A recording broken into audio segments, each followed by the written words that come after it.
ওখানে গিয়ে কোথায় থাকবে না থাকবে এটুকু নিশ্চয়ই জানাবে আশা করি।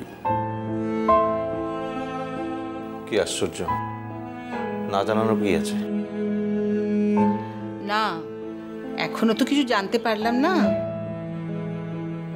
তাই বুঝতে পারছি না যে সেখানে গিয়েও তুমি আদৌ কিছু জানাবে কিনা।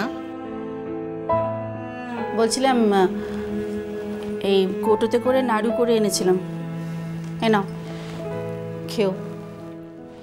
সাজবাতি এটা শুকনো মিষ্টি এনেছিল তোর জন্য।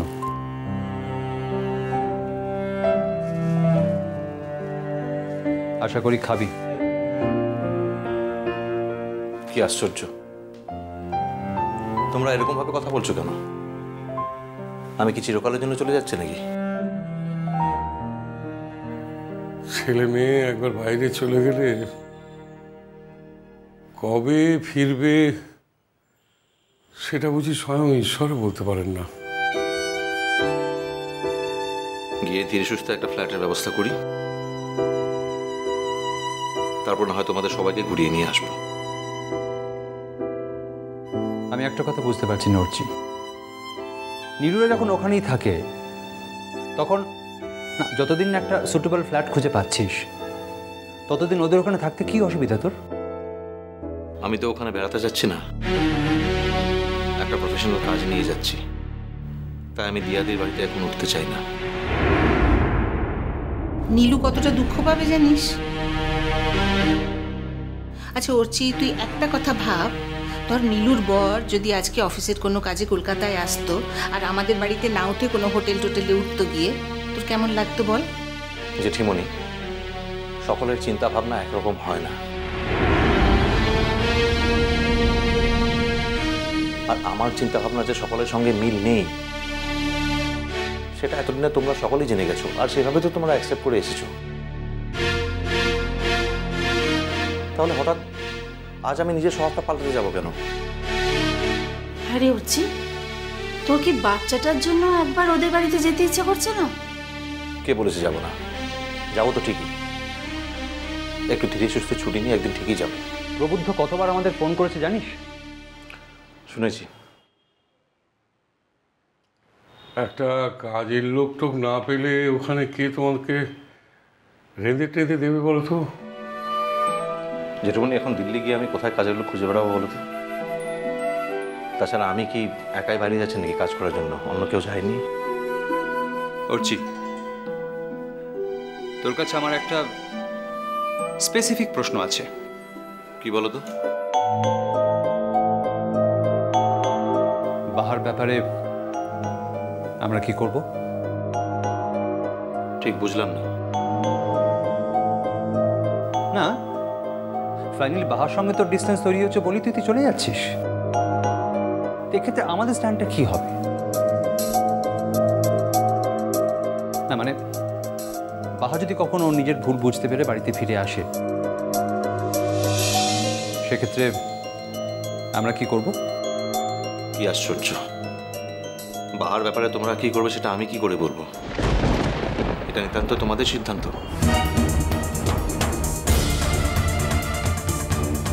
তাছাড়া বাহা তো প্রথম দিন থেকে বাড়িতে বউ হিসাবে ছিল না, কিন্তু তাও বাহার সঙ্গে তোমাদের সকলের সুসম্পর্ক, তাই বাহাকে তোমরা অ্যাকসেপ্ট করবে না রিজেক্ট করবে তোমাদের ব্যাপার, আমি বলার নেই। তাছাড়া এই বাড়ি তো আমার বাড়ি না, তাই আমি কিছু বলতে পারবো না। এছাড়া আমি যা বুঝেছি বাহার কোনোদিনও এই বাড়িতে ফিরে আসবে না।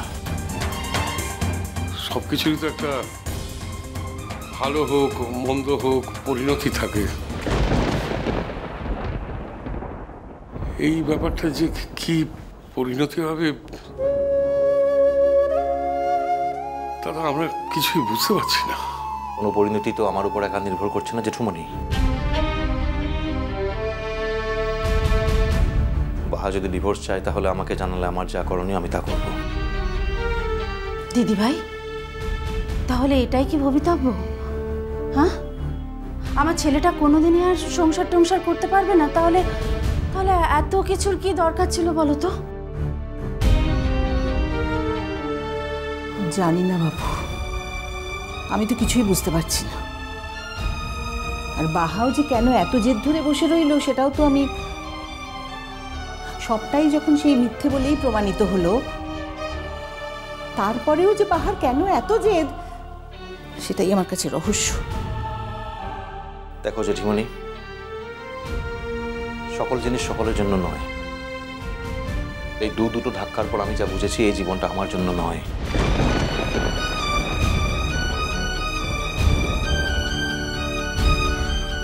পারলাম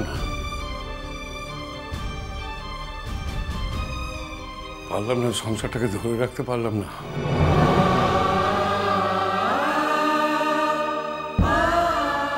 বাড়িটা আমার।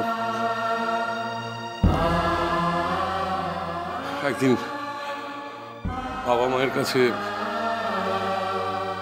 বড় মুখ করে প্রতিজ্ঞা করেছিলাম যে এই মুকুট যে বাড়িটাকে আমি কোনোদিন ভেঙে যেতে দেব না।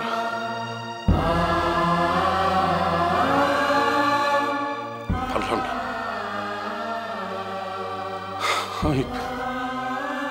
আমি হেরে গেলাম। সকলের নিয়তি তো আর তোমার হাতে নেই জেঠিমণি।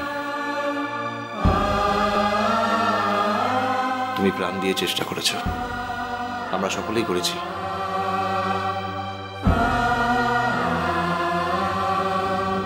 কিন্তু চেষ্টা করলে যে সব সময় সবকিছু হয় সেটাও তো নয়। অর্চি বাবু, শোন না বলছি, কালই তো চলে যাবি, তা আজকের দিনটা বাড়িতে খাওয়া অন্তত। আমি নিজে হাতে তোর জন্য রান্না করব। আমাকে আর দুর্বল করে দিও না জেঠিমণি। আমাকে সব দিক থেকে শক্ত হয়ে থাকতে দাও প্লিজ। তার মানে তুই বাড়িতে খাবি না, তাই তো? অথচ দেখ, তোর দাদা, জেঠুমণি, তোর বাবা সবাই মিলে প্ল্যান করছে বাজার যাবে বলে। তুই যা যা ভালোবাসিস তাই আনবে বলে। বাড়িতে মা জেঠিমণির রান্না খেলে যদি তোর শক্ত থাকাটা ভেঙে যায়, তাহলে কি আর বলবো। ঠিক আছে, তাই হোক। বেশ, তাহলে কাল আমি বাড়ি থেকে খেয়ে যাব।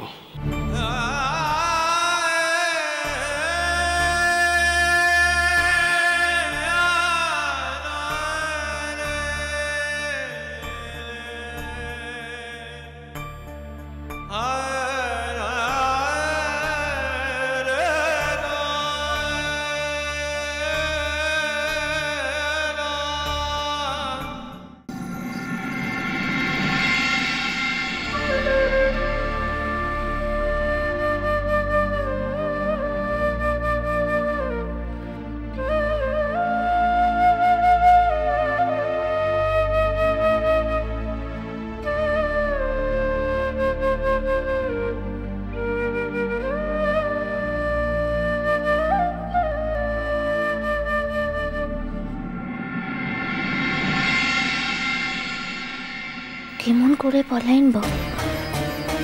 এখন তো মুখে পলাইনতেই হবে। যা কুড়ার সেটা আজ রাতেই করতে হবে। তা লা হইলে তো অর্চিবাবু কাল চুলেট হয়ে যাবে। ক্লা ওর টাকা গুলান আর তো মোর ফেরত দেওয়া হবে। ক্লা কিন্তু এই টাকা গুলান মুখে ফেরত দিতেই হবে। এক কাম করি, ভোরের দিকে সকলে যখন ঘুমাইন পড়ে, যখন তন্দ্রাটো আনছে, তখনই মু বলাইনব। প্রথমে হোস্টেলটুতে যেতে হবে, সেখান থেকে ব্যাংকের বইটা নিয়ে পড়তে অর্চিবাবুর ঘরতে যাব। যার কাছকে একদিন ভালোবাসার পাত্রটা ছিলাম, তার কাছকে কিছুতেই মু দয়ার পাত্রটা হতে পারবো ক্লাই, কিছুতেই পারবো ক্লাই। সম্পর্কটা যখন খুঁজেই দিচ্ছে, যখনই বাহার কোথা সীতার জীবনটা থেকে একেবারে লিখকেই বাধ্য দিতে পেরেছে, তখন তার কাছকে মু আর নতুন করে ঋণীটা থাকবো ক্লাই। বলতো? কিন্তু এর পরের দিনগুলান মো কাটাইব কি মনে মারাং বড়? ও কঠিন দিনগুলান কি মোর কাটবে মারাং বড়? মুকে সত্যি হচ্ছে বাবুকে ছাড়া বিচ্ছিন্ন থাকতে পারবো? তো মুকে তোর কাছকে লিয়েটা লিয়ে মারাং বড়।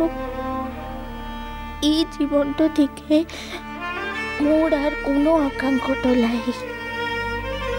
এই জীবনটা থেকে মোর আর কোনো আকাঙ্ক্ষা লাই।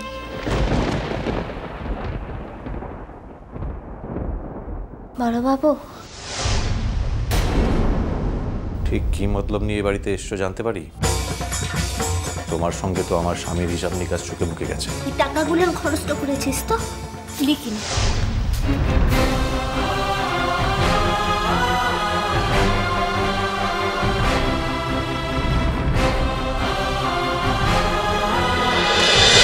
মিষ্টি কুটু মিষ্টি কুটু মিষ্টি কুটু।